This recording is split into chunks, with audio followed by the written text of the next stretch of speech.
Point number 2, Ecclesiastes 4:29. Ephesians 4:29, let no corrupt words proceed from your mouth. Ang ikalawang prinsipyo ng purity in heart ay yung tinatag nating purity in words. In the pillar of purity, hindi lang puso natin dapat ang sagrado. Hindi lang ang puso natin ang pure at dalisay sa paghahari ni Kristo. Pangalawa, ay ang ating mga bibig at salita.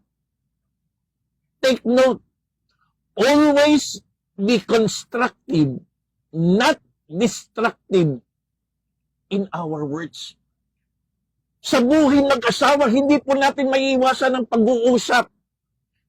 Habang buhay, mag-uusap pa tayo bilang mag-asawa.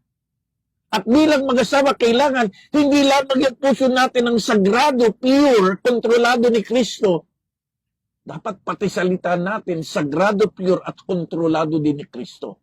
Maintaining purity in words involves speaking with kindness, speaking honestly, speaking respectably, and speaking without corrupt, evil, judgmental communication.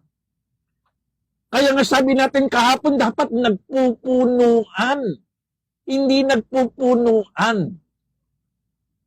Complementary, hindi po tayo bangayan ng bangayan, kundi nagpapalakasan. So again, constructive communication is the key in resolving marital conflicts.